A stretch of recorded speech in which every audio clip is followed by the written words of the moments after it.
नमस्कार दोस्तों, स्वागत है आप सभी का टेक अफेयर्स पर। मेरा नाम है सूरज शर्मा और आज की इस वीडियो में हम बात करेंगे लार्ज हैड्रॉन कोलाइडर के बारे में। अभी recently European organisation for nuclear research यानी सर्न ने गॉड पार्टिकल कहे जाने वाले हिग्स बोसॉन की खोज के करीब 10 साल बाद जुलाई 2022 में एक बार फिर से लार्ज हैड्रॉन कोलाइडर को चालू किया है। सो इस वीडियो में हम डिस्कस करेंगे कि आखिर ये लार्ज हैड्रॉन कोलाइडर है क्या।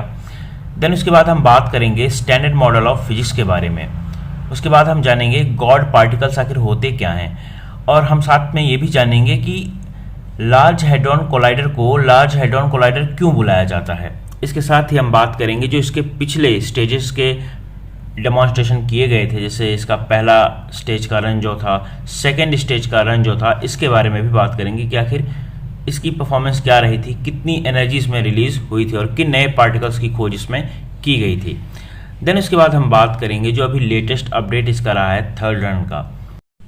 मगर आगे बढ़ने से पहले मैं आप सभी से यहाँ पर एक क्वेश्चन पूछूंगा। क्वेश्चन काफ़ी सिंपल सा है कि रीसेंट पास्ट में हिग्स बोसॉन पार्टिकल के अस्तित्व के डिटेक्शन के लिए किए गए प्रयत्न लगातार न्यूज़ में रहे थे, तो इस पार्टिकल की खोज का क्या महत्व है। यहाँ पे कुछ पॉइंट्स दिए गए हैं, कुछ स्टेटमेंट हैं, तो एक एक करके उनके बारे में बताता हूँ। हमें यह समझने में मदद करेगा कि फंडामेंटल पार्टिकल्स में मास क्यों होता है।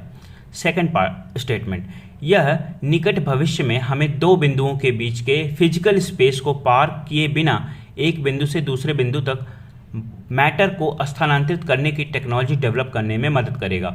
साथ ही थर्ड स्टेटमेंट, यह हमें न्यूक्लियर विखंडन न्यूक्लियर फ्यूजन के लिए बेहतर फ्यूल उत्पन्न करने में मदद करेगा। तो अब आपको बताना है कि इनमें से कौन सा स्टेटमेंट करेक्ट है।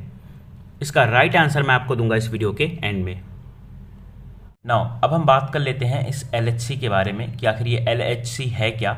LHC एक बेसिकली पार्टिकल एक्सेलरेटर है जो फोटोन या आयंस को लाइट की स्पीड के करीब एक्सेलरेट करता है। इसमें एक सुपर कंडक्टिव मैग्नेट की 27 किलोमीटर की एक रिंग होती है जिसमें कई एक्सेलरेटर स्ट्रक्चर्स होते हैं जो रास्ते में पार्टिकल की एनर्जी को बढ़ाते रहते हैं।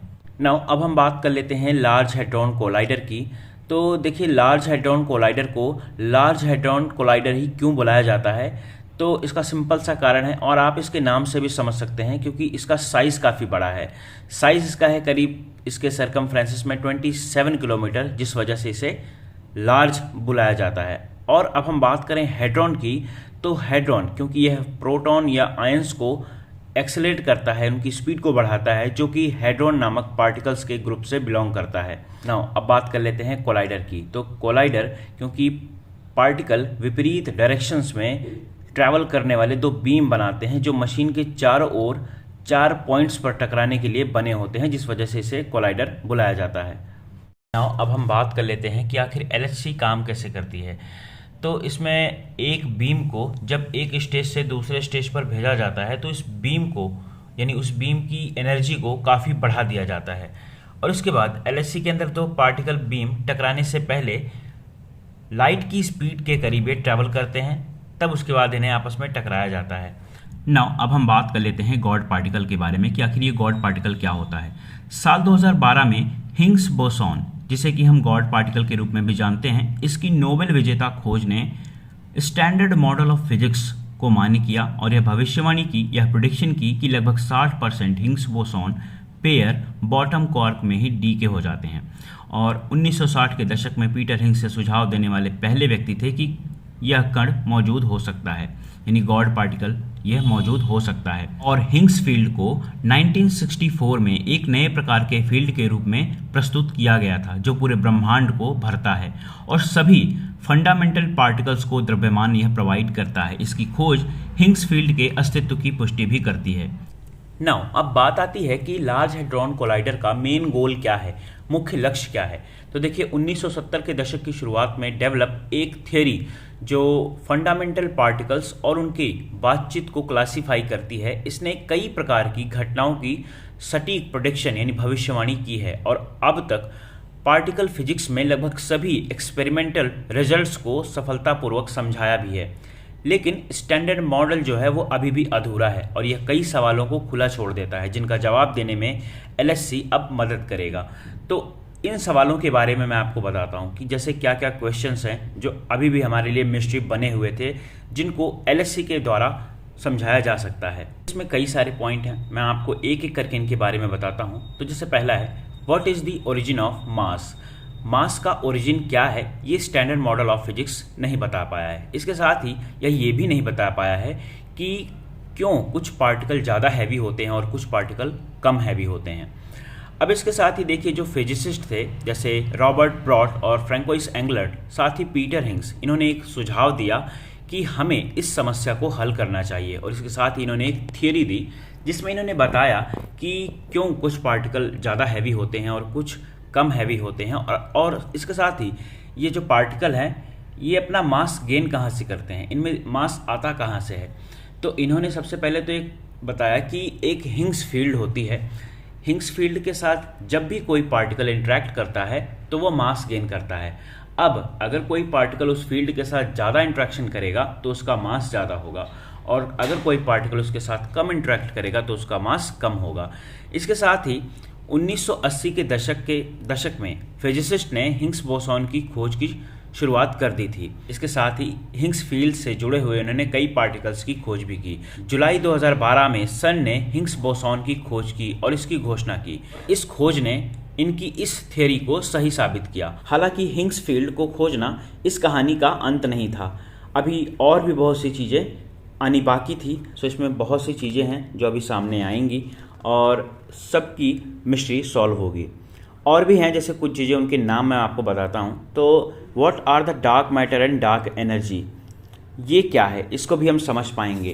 क्योंकि देखिए, हमारे जितने भी हमने अभी तक CERN में पार्टिकल को डिस्कवर किया है, नॉन पार्टिकल को, वो तो हमें पता है क्या है।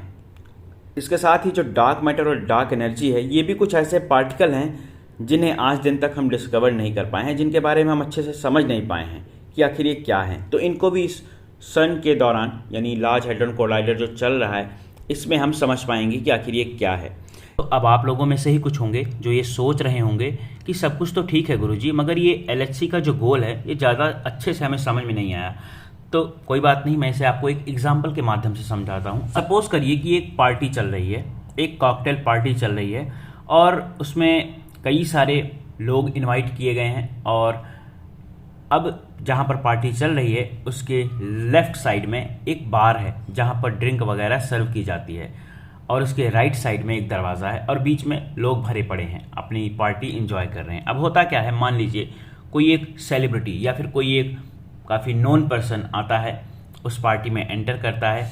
तो अब होगा क्या कि जैसे ही वह बंदा या जैसे ही वो पर्टिकुलर पर्सन एंटर करेगा तो लोग उससे इंटरेक्ट करने लगेंगे। इसको और भी आसान बनाते हैं। सपोज मान लीजिए हमारे देश के प्रधानमंत्री माननीय श्री नरेंद्र मोदी जी एंटर करते हैं।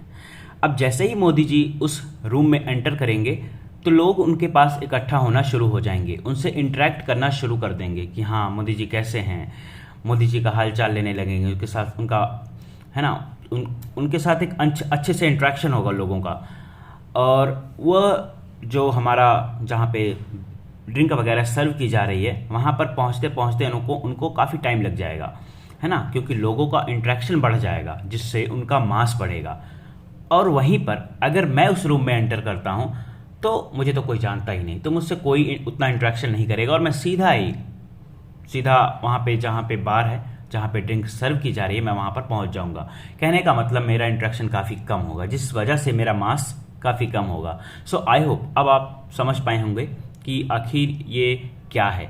अब ये जो लोगों की भीड़ थी, आप इसे हिग्स फील्ड मान सकते हैं कि ये हिग्स फील्ड है, और मोदी जी हिग्स एक पार्टिकल हैं, मैं एक पार्टिकल हूं जो इस हिग्स फील्ड से इंटरेक्ट कर रहा है। सो आई होप अब आप चीज़ों को समझ पाए होंगे।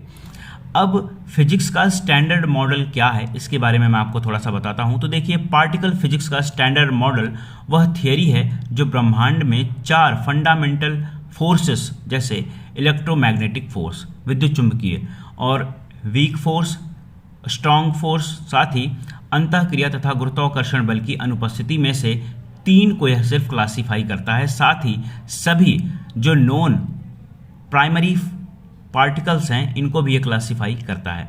यह जानकारी देता है कि कैसे क्वार्क नामक कण जो कि प्रोटॉन और न्यूट्रॉन को बनाते हैं तथा लेप्टॉन जिसमें इलेक्ट्रॉन शामिल है सभी ज्ञात पदार्थ का निर्माण करते हैं। साथ ही यह भी जानकारी देता है कि कैसे बल पार्टिकल को प्रभावित करता है, फोर्स पार्टिकल को प्रभावित करता है, जो बोसॉन के एक वाइड ग्रुप से संबंधित है और क्वार्क तथा लेप्टॉन को भी यह प्रभावित करते हैं। इसके साथ ही वैज्ञानिक अभी तक यह नहीं जानते हैं कि स्टैंडर्ड मॉडल के साथ ग्रेविटेशन को कैसे जोड़ा जाए। इसके साथ ही हिग्स पार्टिकल बोसॉन है और बोसॉन को एक ऐसा पार्टिकल माना जाता है जो कि सभी फिजिकल फोर्सेस के लिए जिम्मेदार है। इसके साथ ही जो अन्य ज्ञात बोसॉन है जैसे फोटॉन, डब्ल्यू और जेड बोसॉन और ग्लूऑन है। नाउ अब हम बात कर लेते हैं थोड़ा लार्ज हैड्रॉन कोलाइडर के बारे में। इसके बारे में थोड़ा मैं आपको बताता हूं। तो देखिए, लार्ज हैड्रॉन कोलाइडर एक विशाल जटिल मशीन है जिसे उन पार्टिकल्स का अध्ययन करने के लिए बनाया गया है जो सभी चीज़ों के सबसे छोटे फंडामेंटल पार्ट हैं। अपनी ऑपरेशनल स्टेट में यह सुपर कंडक्टिव इलेक्ट्रोमैग्नेट की एक रिंग के अंदर अपोजिट डायरेक्शन में लाइट की स्पीड से लगभग 2 प्रोटॉन्स को फायर करता है। सुपर कंडक्टिव इलेक्ट्रोमैग्नेट द्वारा बनाया गया यह मैग्नेटिक फील्ड प्रोटॉन को एक बीम में रखता है और उन्हें रास्ते में गाइड करता रहता है। यह बीम पाइप के माध्यम से ट्रैवल करते हैं और इवेंचुअली आपस में कोलाइड करते हैं। क्योंकि LHC के शक्तिशाली विद्युत चुंबकों इलेक्ट्रोमैग्नेट्स में अत्यधिक मात्रा में इलेक्ट्रिसिटी फ्लो होती है, इसलिए इसे ठंडा करना काफ़ी आवश्यक है। और LHC में इम्पॉर्टेंट कंपोनेंट को 0 से -271 डिग्री सेल्सियस टेम्परेचर पर अल्ट्रा कोल्ड रखने के लिए लिक्विड हीलियम की डिस्ट्रीब्यूटिव सिस्टम का उपयोग किया जाता है, जो कि इंटरस्टेलर स्पेस की तुलना में भी काफ़ी ठंडा है। अब हम बात कर लेते हैं जो रीसेंट अपडेट रहा था रन 3 के बारे में। यह LHC का तीसरा रन है। यह 13 टेरा इलेक्ट्रॉन वोल्ट के अभूतपूर्व ऊर्जा लेवल्स पर 4 साल के लिए 24 घंटे काम करेगा। एटलस और CMS एक्सपेरिमेंट्स के लिए साइंटिस्ट पर सेकेंड 1.6 बिलियन प्रोटॉन कोलिजन का टारगेट बना रहे हैं। अब एटलस क्या है इसके बारे में थोड़ा बताता हूँ। LHC पर सबसे बड़ा सामान्य प्रयोजन पार्टिकल डिटेक्टर एक्सपेरिमेंट है ये, और CMS हिस्ट्री में सबसे बड़े इंटरनेशनल साइंटिफिक कोलैबोरेशन में से एक है, जिसमें एटलस के समान इसमें टारगेट हैं, लेकिन जो एक अलग मैग्नेटिक सिस्टम डिज़ाइन का उपयोग करता है। नाउ अब हम बात कर लेते हैं इन सब चीज़ों का हमारे लिए क्या रेलेवेंस है, क्या इंपॉर्टेंस है हमारे लिए। तो फिजिसिस्ट छोटे पैमाने पर ब्रह्मांड के बारे में अधिक जानने के लिए डार्क मैटर की प्रकृति जैसे रहस्यों को सुलझाने के लिए इस तरीके के कोलिजन का उपयोग करना चाहते हैं। LHC का उद्देश्य फिजिसिस्ट को पार्टिकल फिजिक्स के विभिन्न थियोरीज की भविष्यवाणी का परीक्षण करने की यह अनुमति देता है। इसके साथ ही पार्टिकल एक्सेलरेटर में पाई जाने वाली तकनीक का उपयोग पहले से ही कुछ प्रकार की कैंसर सर्जरीज आदि के लिए किया जाता रहा है। अब मैं आपको थोड़ा बताता हूं जो इससे पहले 2 रन हो चुके हैं LHC के, उनके बारे में। तो पहले स्टेज के बारे में बताता हूं। तो 1 दशक पहले सर ने LHC के पहले चरण के दौरान दुनिया को हिग्स बोसॉन यानी गॉड पार्टिकल की खोज की घोषणा की थी। इस खोज ने फोर्स कैरियर सब एटॉमिक पार्टिकल के लिए दशकों से चली आ रही खोज के रिजल्ट को गलत साबित कर दिया था और हिग्स मैकेनिज्म के अस्तित्व को साबित कर दिया था, मतलब सही प्रूफ किया था हिग्स मैकेनिज्म को। इसके कारण पीटर हिग्स और उनके सहयोगी फ्रांसवा एंगलर्ट को 2013 में फिजिक्स के नोबेल प्राइज से भी सम्मानित किया जाता है और माना जाता है कि हिग्स बोसॉन और उनसे संबंधित जो ऊर्जा क्षेत्र है इसने ब्रह्मांड के निर्माण में महत्वपूर्ण भूमिका निभाई है। और जिसका सेकेंड स्टेज था यह साल 2015 में शुरू हुआ और साल 2018 तक चला था। डेटा प्राप्ति के दूसरे चरण ने पहले चरण की तुलना में 5 गुना अधिक डेटा प्रोवाइड इसमें किया था। नाउ अब मैं आपको थोड़ा सा बताता हूँ भारत और सर्न के बारे में। देखिए, भारत 2016 में European organisation for nuclear research का सहयोगी सदस्य बना। सर्न के साथ भारत का जुड़ाव लार्ज हैड्रॉन कोलाइडर के निर्माण में सक्रिय भागीदारी के साथ दशकों पुराना है। हार्डवेयर, एक्सेलरेटर, कंपोनेंट्स या सिस्टम्स के डिज़ाइन, डेवलपमेंट व आपूर्ति व मशीन में इसकी कमीशनिंग और सॉफ्टवेयर डेवलपमेंट तथा तैनाती के क्षेत्र में था। भारत को साल 2004 में सर्न में पर्यवेक्षक के रूप में शामिल किया गया था और सहयोगी सदस्य के रूप में इसका उन्नयन भारतीय कंपनियों को आकर्षक इंजीनियरिंग अनुबंधों के लिए बोली लगाने की अनुमति देता है और भारतीय संगठन में स्टाफ पदों के लिए आवेदन कर सकते हैं। सहयोगी सदस्यता पर भारत का सालाना लगभग 78 करोड़ रुपए का खर्च आएगा। हालांकि अभी भी कमेटी के निर्णयों पर मतदान का अधिकार नहीं होगा। भारतीय वैज्ञानिकों ने a large ion collider experiment ALICE और कॉम्पैक्ट म्यूऑन सोलेनॉइड यानी CMS एक्सपेरिमेंट्स में महत्वपूर्ण भूमिका निभाई है, जिसके कारण हिग्स बोसॉन की खोज हुई है। नाउ वापस आते हैं अपने क्वेश्चन पर। जो क्वेश्चन मैंने आपसे पूछा था कि रीसेंट पास्ट में हिग्स बोसॉन पार्टिकल के अस्तित्व के डिटेक्शन के लिए किए गए लगातार प्रयत्न समाचारों में जो रहे थे, ये हमारे लिए क्या इंपॉर्टेंस रखते हैं, तो के माध्यम से मैं आपको बता रहा हूँ। इसका राइट आंसर है ए। यानी मैं आपको एक्सप्लेन करके बताता हूँ डिटेल में कि कैसे। देखिए, यूनिफाइड थियरी के जो फंडामेंटल इक्वेशंस हैं, इन्होंने इलेक्ट्रो वीक फोर्सेस और उससे जुड़े फोर्स कैरियर पार्टिकल अर्थात फोटॉन और W तथा Z बोसॉन को क्लासिफाई किया है। ये सभी पार्टिकल बिना द्रव्यमान के निकले हैं, लेकिन प्रोटॉन का जो मास है वो नेग्लिजिबल होता है, लेकिन W और Z का जो मास होता है वो प्रोटॉन के मास का लगभग 100 गुना होता है।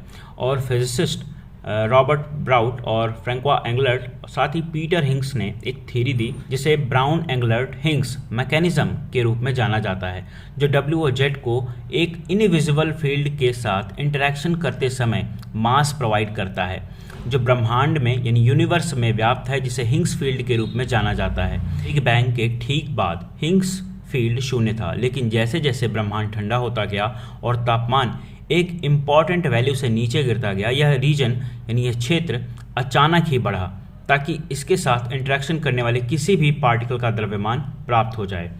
एक कण जितना अधिक इस क्षेत्र से इंटरेक्ट करता है वह उतना ही भारी होता जाता है, जैसे कि फोटॉन जो इसके साथ इंटरेक्शन नहीं करता है, इसका जो मास है वह 0 है। नगर like all fundamental fields the Higgs field has an associated particle the Higgs boson. अतः स्टेटमेंट 1 सही है और हिग्स बोसॉन पार्टिकल का स्टेटमेंट 2 और 3 से कोई संबंध नहीं है।